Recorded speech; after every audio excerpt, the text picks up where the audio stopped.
Hello friends, welcome to our YouTube channel learn with NH. आज के इस छोटे से वीडियो के अंतर्गत हम दोस्तों रीट मेंस भर्ती परीक्षा से संबंधित कंप्यूटर के कुछ इंपॉर्टेंट सवाल देखने वाले हैं जो कि आपके आरएसएम एसएसबी के द्वारा विगत भर्ती परीक्षाओं में पूछे जा चुके हैं। तो ये क्लास आप लोगों के लिए काफ़ी इंपॉर्टेंट होने वाली है। यहाँ पर लगभग कंप्यूटर से रिलेटेड 75 सवाल हम देखने वाले हैं। 20 मिनट का वीडियो ये आपका होने वाला है। इसके अंतर्गत आरएसएम एसएसबी के द्वारा जो भी आपके इंपॉर्टेंट सवाल विगत भर्ती परीक्षाओं में पूछे गए हैं उनके बारे में हम यहाँ पर चर्चा करेंगे। तो जो भी विद्यार्थी रीट मेंस भर्ती परीक्षा की तैयारी कर रहे हैं, आप इस वीडियो को जरूर देखिए। इस वीडियो से आपको काफ़ी ज़्यादा फायदा मिलेगा। तो पहला सवाल देखिए, निम्नलिखित में से कौन सा स्टोरेज डिवाइस अधिकतम मात्रा में डेटा स्टोर कर सकता है? तो कौन सा स्टोरेज डिवाइस आपका ऐसा है जो कि अधिकतम मात्रा में डेटा स्टोर कर सकता है? Hard disk, floppy disk, compact disk, optical disk. तो यहाँ पर आपका राइट आंसर क्या हो जाएगा? हार्ड डिस्क यहाँ पर आपका राइट आंसर हो जाएगा। हार्ड डिस्क जो है ये अधिकतम मात्रा में जो है डेटा स्टोर कर सकता है। हार्ड डिस्क एक डेटा स्टोरेज डिवाइस है जो डेटा को स्थायी रूप से स्टोर करने के लिए चुंबकीय डिस्क का उपयोग करता है, जिसे हार्ड डिस्क ड्राइव HDD कहा जाता है। अगला सवाल देखिए, एक्सेल में वर्तनी की जांच के लिए निम्न में से किसका उपयोग किया जाता है? तो MS एक्सेल जो होता है इसमें वर्तनी की जांच के लिए किसका उपयोग किया जाता है? तो यहाँ पर आपका राइट आंसर हो जाएगा F7 का यहाँ पर यूज में लिया जाता है। और F5 का अगर आपसे पूछा जाए तो कंप्यूटर को रिफ्रेश करने के लिए आपका F5 का यूज में लिया जाता है।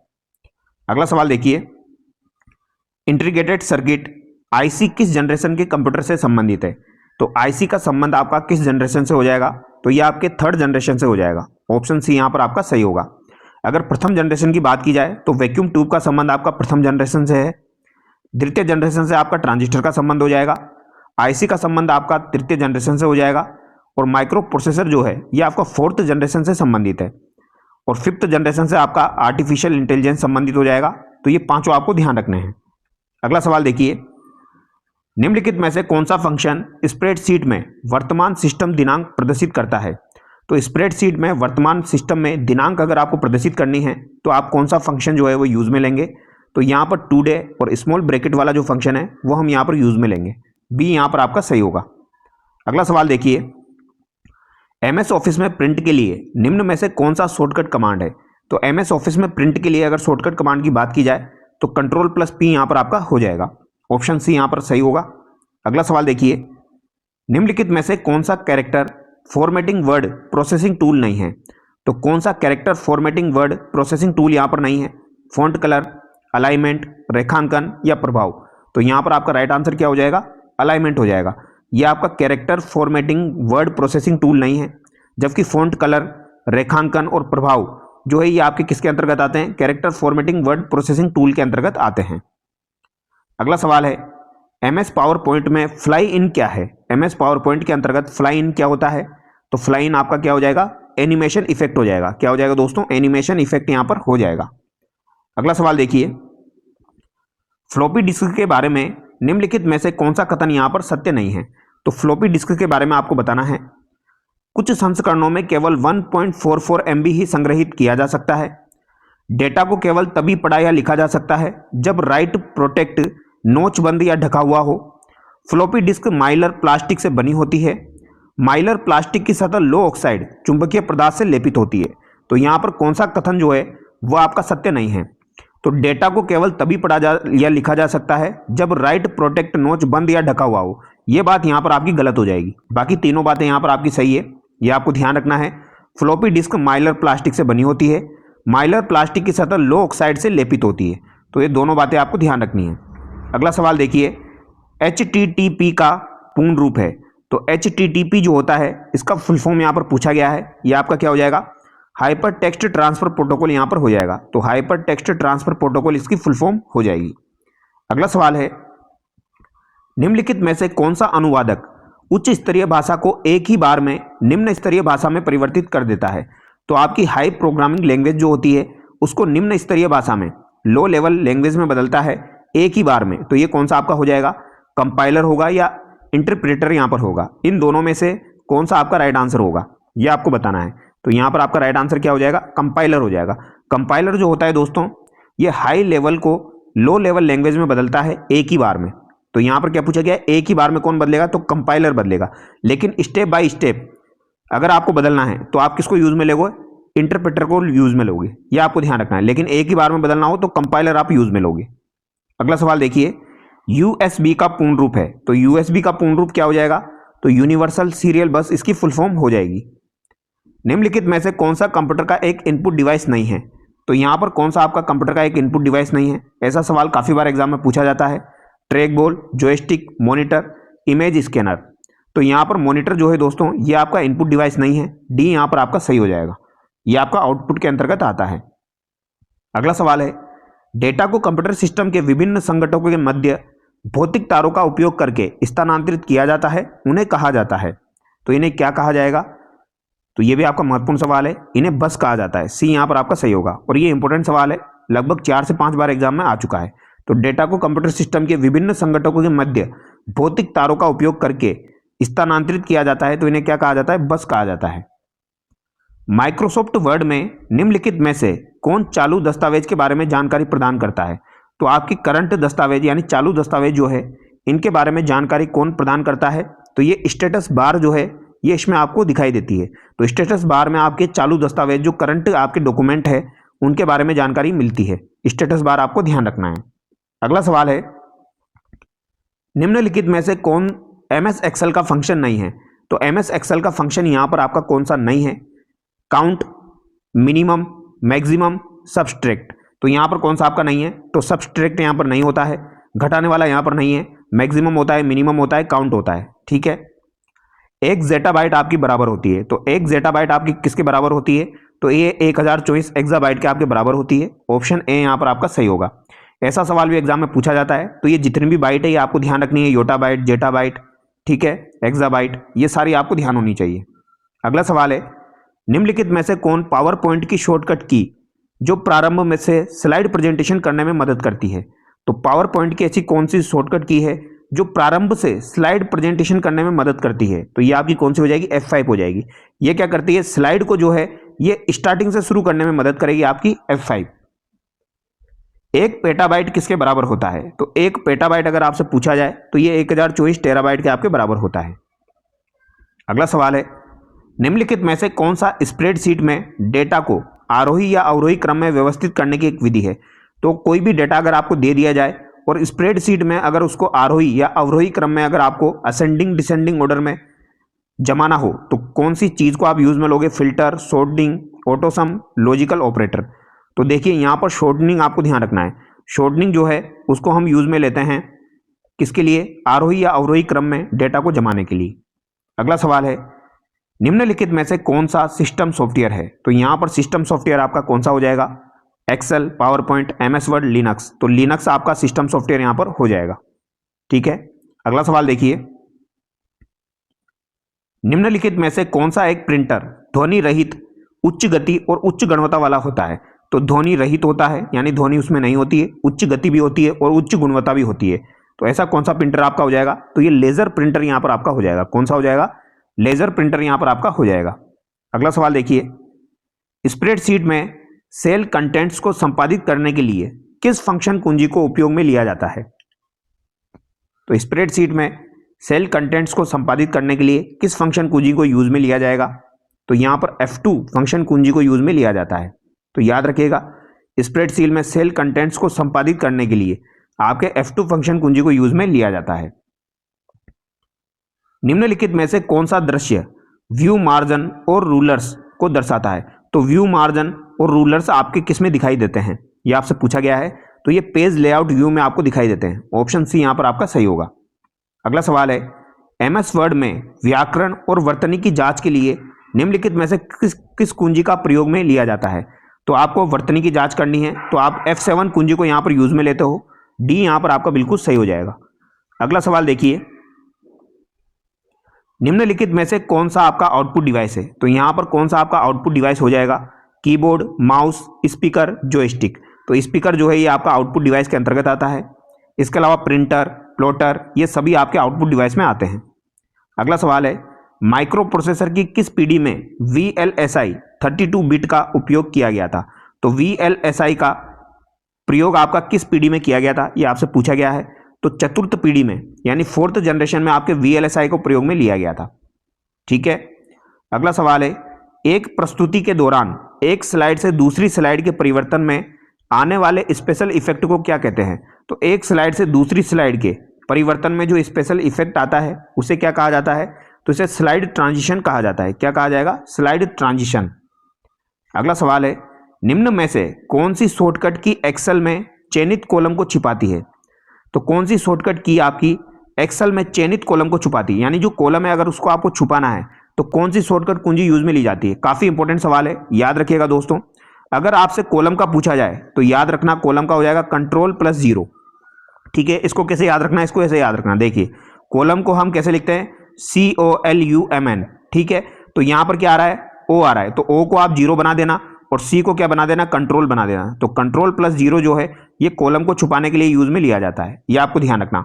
अब आप लोग कमेंट करके बताना, रो को अगर आपको छुपाना है तो कौन सी शॉर्टकट कुंजी यूज में ली जाती है?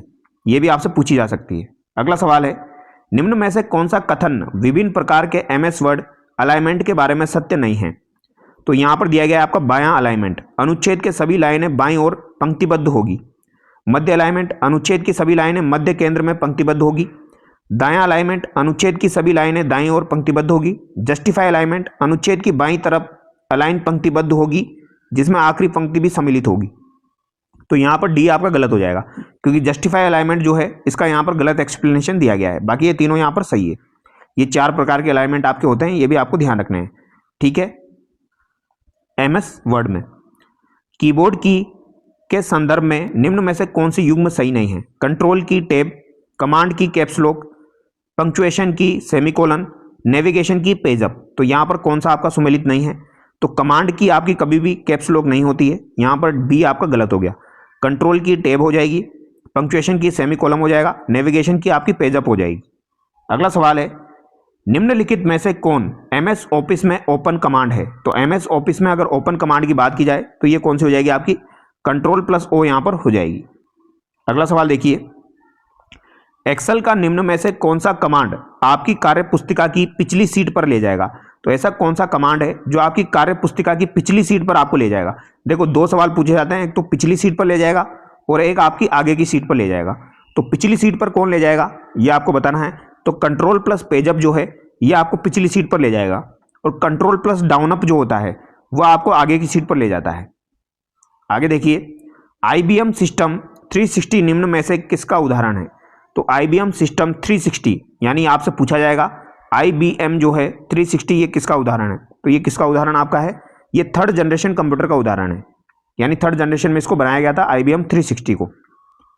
अगला सवाल है, प्रोसेसर की निम्नलिखित में से कौन सी इकाई कंप्यूटर के सभी हिस्सों की निगरानी करती है और उन्हें उचित निर्देश देती है? तो प्रोसेसर की निम्नलिखित में से कौन सी इकाई ऐसी है जो कंप्यूटर के सभी हिस्सों की निगरानी भी करे और उचित निर्देश भी दे? तो ये आपकी कंट्रोल यूनिट यहां पर हो जाएगी। अगला सवाल है, रैम के संबंध में कौन सा कथन जो है ये आपका सही है? तो रैम के बारे में कौन सा कथन सही है? तो रैम आपको पता है दोस्तों प्राइमरी मेमोरी है, टेम्पररी है और वोलेटाइल होती है। बी यहां पर आपका सही होगा।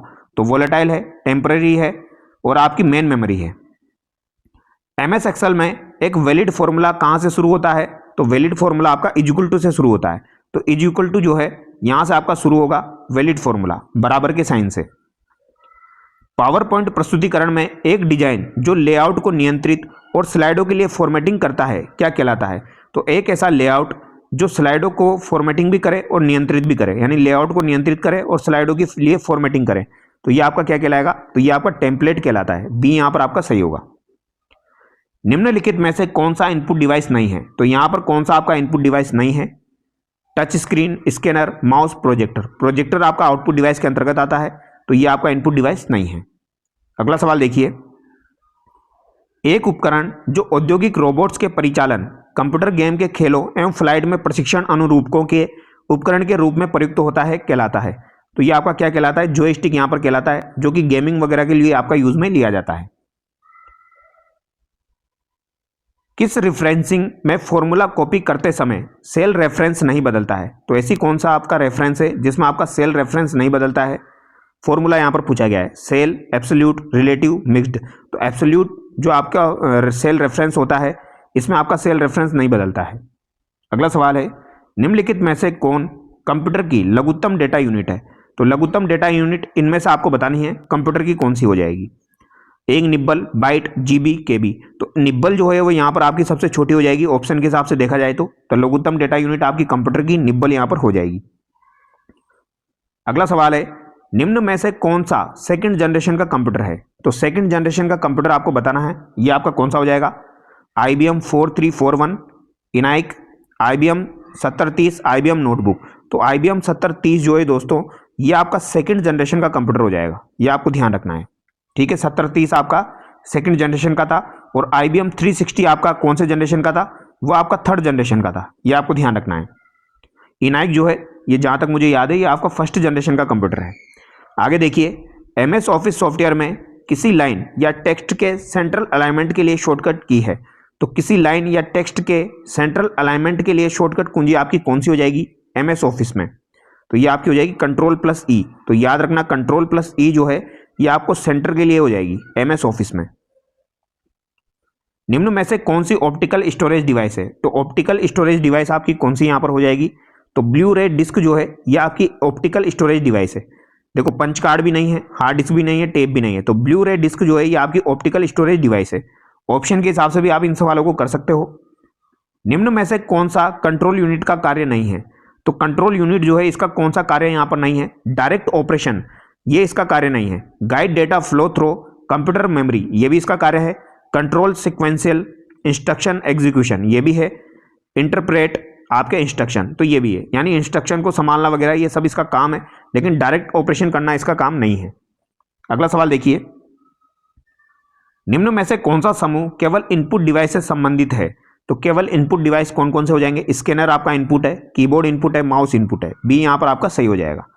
ठीक है, प्लॉटर आपका आउटपुट में आता है, मॉनिटर आउटपुट में आता है, प्रिंटर आउटपुट में आता है।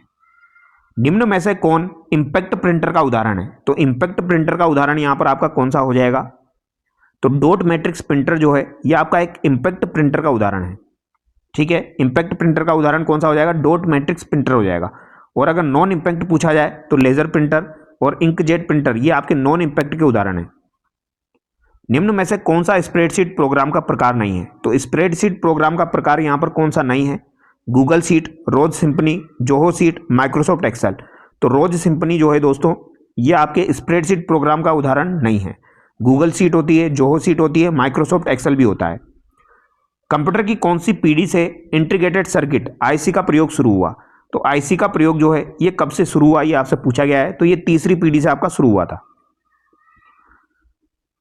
स्टोरेज स्पेस के आकार के आधार पर निम्न में से कौन सा विकल्प अवरोही क्रम में सही है? तो स्टोरेज स्पेस के आकार के आधार पर निम्न में से कौन सा विकल्प अवरोही क्रम में आपका सही है, यह आपको बताना है। अवरोही बताना है आपको। ठीक है, अवरोही यानी बड़े से छोटे की ओर आपको चलना है, बड़े से छोटे की ओर चलना है। यानी MB के बाद KB है, फिर बाइट है, फिर निब्बल है। तो C यहां पर आपका सही हो जाएगा। यानी निब्बल सबसे छोटा है, फिर बाइट है, फिर KB है, फिर MB है। अगला सवाल देखिए, परम की एक श्रृंखला है जिसे सीडेक पुणे द्वारा भारत में असेंबल किया गया था। तो परम एक प्रकार का आपका सुपर कंप्यूटर है दोस्तों। तो परम सुपर कंप्यूटर की एक श्रृंखला है जिसे आपके सीडेक पुणे के द्वारा डिजाइन किया गया था। यह आपको ध्यान रखना है, सीडेक कंपनी पुणे के द्वारा इसे डिजाइन किया गया था। अगला सवाल देखिए, निम्नलिखित में से कौन सोशल मीडिया का माध्यम नहीं है? तो सोशल मीडिया का माध्यम कौन नहीं है? Twitter, Facebook, blogging, broadband. तो ब्रॉडबैंड जो है ये आपका सोशल मीडिया का माध्यम नहीं है, बाकी आपके सभी के सभी सोशल मीडिया के प्रकार हैं। कंप्यूटर की कौन सी पीढ़ी में सर्किटरी और मैग्नेटिक ड्रम मेमोरी के लिए वैक्यूम ट्यूब का प्रयोग किया गया था? तो वैक्यूम ट्यूब का प्रयोग तो पहली पीढ़ी में ही आपका किया गया था। सबसे पहले आपको वैक्यूम ट्यूब को ही यूज में लिया गया था। तारों का एक समूह जो एक साथ बिट्स के समूह को ले जाता है और संबंधित नियंत्रण योजना के रूप में जाना जाता है, तो ये आपका क्या कहलाता है? तो ये मैं आपको बता चुका हूं, ये सवाल काफी बार एग्जाम में आ चुका है। ये क्या कहलाता है? आपका बस कहलाता है। निम्नलिखित में से कौन सा वेब ब्राउजर नहीं है? तो यहां पर कौन सा आपका वेब ब्राउजर नहीं है? ओपेरा, मोजिला फायरफॉक्स, सफारी, ये आपके वेब ब्राउजर है। जीमेल आपका वेब ब्राउजर नहीं है। ठीक है, अगला सवाल है, निम्नलिखित में से कंप्यूटर का कौन सा एप्लीकेशन मुख्यतः चिकित्सीय क्षेत्र से संबंधित है? तो चिकित्सीय क्षेत्र से संबंधित आपका शल्य चिकित्सा में सहायता देना हो जाएगा। ए यहां पर आपका सही है। ठीक है, निम्नलिखित में से कौन सी कंप्यूटर के वर्ग श्रेणी में नहीं है? तो कंप्यूटर के वर्ग श्रेणी में यहां पर आपका कौन सा नहीं है? मिनी कंप्यूटर होता है, माइक्रो होता है, मेन फ्रेम होता है, लेकिन पैरेलल कंप्यूटर यहां पर नहीं होगा। तो ए यहां पर आपका गलत हो जाएगा। अगला सवाल देखिए, निम्नलिखित में से कौन कंट्रोल यूनिट के कार्यों का सर्वोत्तम वर्णन करता है? तो कंट्रोल यूनिट के कार्यों का सर्वोत्तम वर्णन कौन करेगा? मेमोरी, प्रोसेसर, इनपुट आउटपुट उपकरणों के परिचालन का नियंत्रण करना सीयू की जिम्मेदारी है, यानी कंट्रोल यूनिट की जिम्मेदारी है। कंप्यूटर की वह कौन सी विशिष्टता है जिसमें कंप्यूटर विभिन्न कार्यों का सुगमता से निष्पादन करता है? तो कंप्यूटर की ऐसी विशेषता आप बता दीजिए जिससे वह आसानी से विभिन्न कार्यों का सुगमता से निष्पादन करता है। तो यह बहुमुखी होना हो जाएगा। क्या हो जाएगा? बहुमुखी होना। निम्नलिखित में से किस इनपुट उपकरण का प्रयोग तापमान और आर्द्रता को इनपुट करने के लिए किया जाता है? तो तापमान व आर्द्रता को मापने के लिए या इनपुट करने के लिए किया जाएगा। किसका प्रयोग किया जाता है? सेंसर का प्रयोग किया जाता है। निम्नलिखित में से कौन सा ऑडियो फाइल के वेद विस्तार के अनुरूप नहीं है? तो यहां पर कौन सा आपका ऑडियो फाइल के वेद विस्तार के अनुरूप नहीं है, यानी ऑडियो फाइल यहां पर कौन सा आपका नहीं है? MP3 होता है, .wav होता है, .mid होता है, लेकिन .rar यहां पर नहीं होगा, तो ए यहां पर आपका गलत हो जाएगा। निम्नलिखित में से कौन सा प्रिंटर की किस्म नहीं है? Laser jet printer, 3D printer, inkjet printer, dot solid printer. तो डॉट सॉलिड प्रिंटर आपका नहीं होता है, डी यहां पर आपका गलत हो जाएगा। 3D होता है, इंकजेट होता है, लेजर होता है। अरेखीय रीति में तत्वों के समूह के भंडारण के लिए किस प्रकार की अंकीय संरचना का प्रयोग किया जाता है? तो अरेखीय रीति में तत्वों के समूह के भंडारण के लिए किस प्रकार की अंकीय संरचना का प्रयोग किया जाता है? तो यहां पर ट्री संरचना का प्रयोग किया जाएगा। किसका प्रयोग किया जाएगा? ट्री संरचना का यहां पर प्रयोग किया जाता है। ठीक है, ये देखिए आप, ट्री संरचना का यहां पर प्रयोग किया जाएगा।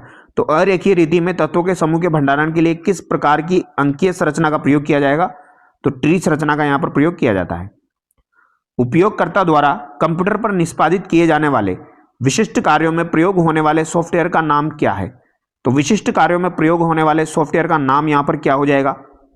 Artificial, operating, application, utility. देखो सवाल को ध्यान से पढ़ोगे तो आसानी से आंसर आ जाएगा। उपयोगकर्ता द्वारा कंप्यूटर पर निष्पादित किए जाने वाले विशिष्ट कार्य, कोई विशिष्ट कार्य आपको करना है तो उसमें प्रयोग में लिया जाने वाला सॉफ्टवेयर का नाम क्या है? तो इसे क्या कहेंगे हम? एप्लीकेशन सॉफ्टवेयर कहेंगे। ये आपके विशिष्ट कार्यों को करने के लिए यूज में लिए जाते हैं। निम्नलिखित में से कौन सी भाषा प्रक्रियात्मक नहीं है? तो कौन सी भाषा यहां पर प्रक्रियात्मक नहीं है? Pascal, Prolog, COBOL, Fortran. तो प्रोलोंग जो है ये आपकी प्रक्रियात्मक भाषा नहीं है। निम्नलिखित में से कौन सा MS ऑफिस का एक स्प्रेडशीट प्रोग्राम है? तो MS ऑफिस का एक स्प्रेडशीट प्रोग्राम कौन सा हो जाएगा? तो MS एक्सेल यहां पर आपका हो जाएगा। अगला सवाल है, एक मेमोरी है जिसका प्रयोग आंकड़ों के अस्थायी रूप के संचयन के लिए किया जाता है, जबकि किसका प्रयोग आंकड़ों के स्थायी संचयन के लिए किया जाएगा? तो अस्थायी के लिए रैम को यूज में लिया जाता है और स्थायी के लिए आपके रोम को यूज में लिया जाता है। तो ये आपको ध्यान रखना है। रैम एक ऐसी मेमोरी है जिसका प्रयोग आंकड़ों के अस्थायी रूप के संचयन के लिए किया जाता है, जबकि रोम का प्रयोग आंकड़ों के स्थायी संचयन के लिए किया जाता है, जो कि परिवर्तित या मिटाए नहीं जा सकते। तो यहां पर रैम और रोम आपका सही होगा। निम्नलिखित में से कौन एक सोशल नेटवर्किंग वेबसाइट नहीं है? तो सोशल नेटवर्किंग वेबसाइट यहां पर आपकी कौन सी नहीं है, यह आपको बताना है। फेसबुक है, स्नैपचैट है, ट्विटर भी है, जिसे अब एक्स के नाम से जाना जाता है, लेकिन हॉटमेल आपकी नहीं है। यह आपकी सोशल नेटवर्किंग वेबसाइट नहीं है, हॉटमेल। निम्नलिखित में से कौन सा कंप्यूटर नेटवर्क का एक प्रकार नहीं है?